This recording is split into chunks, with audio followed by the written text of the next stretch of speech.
An underground space makes a reference to cave paintings, the first abstract of reality.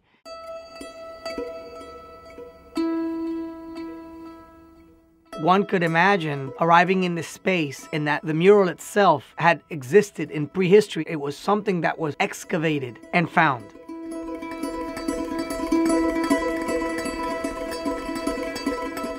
The work that I became interested in since I was very young was always proto-linguistic, painting on walls, writing on walls as a form of communication. The significance of all the traces left behind that make up the history of a place, the layers of paint on a wall, the layers of human history and migration, what led a place to become what it is.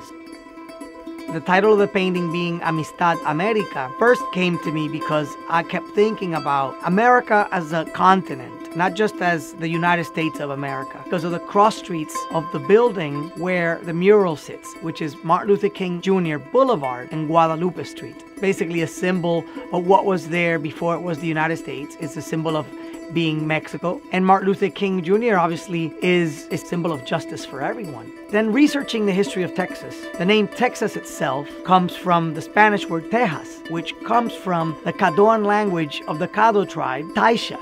Taisha means friendship. Amistad itself means friendship. Starting to dive into my own Cuban background, I remembered that the Amistad was a slave ship, a schooner that was Spanish owned but had come from West Africa to Havana carrying something like 53 slaves. It became famous because the slaves revolted on the ship. Although they did not make it back to Africa, they sailed north and ended up in the United States, in New York, actually, in Long Island. It became a popular court case, United States versus the Amistad. They were given their freedom in the United States, which was also a very big symbol in the abolishment of slavery. I think that is a really important platform for the painting to live on. There's this sort of brown sienna type color that I use throughout the piece. To me, that color resembles time passing, but it also resembles land. One of the other main colors I used in the piece was a kind of sky blue, and greens and yellows and other tones that would resemble sort of broken maps and continents and parts of land and ocean. A lot of what I wrote in the piece, Guadalupe or Martin Luther King or Austin or other words that are in the piece, always includes a sort of flourish and underlines and accents. And those in their movement sort of resemble traces of travel and migration from Africa to the United States or Europe to Cuba and so on and so forth. You see these points of the calligraphy sort of connecting the piece. Physical, gestural mark making and painting and thought of texture. More texture being parts that are land, less texture being parts that are water. So there's a lot of those sort of abstractions that actually come from ideas.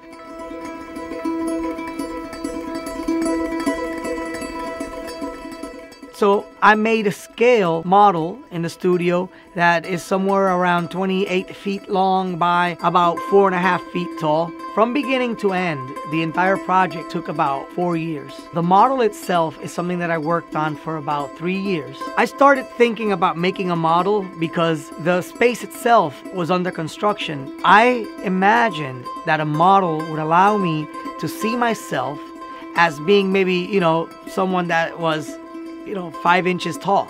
I've always worked in large scale, and the way that I would do it was I'd literally hold a sketch that I wanted to do on a wall right in front of me, and I'd look at the lines and just do it larger. You don't always get it right the first try, but you'd sketch it, and then you'd step back and you'd look at your sketch and you'd look at the wall and you'd go, oh, okay, I got it. That practice over all the years, I guess it's something that just kind of became like a second nature to me, because in this sense, I didn't do a sketch and then do a model and then do the large piece. I just did the model, but I did the model imagining that I'm 6 times smaller than the actual large-scale mural that I would eventually attack in its place in Austin, Texas. In some case, I've been preparing for this work my entire life.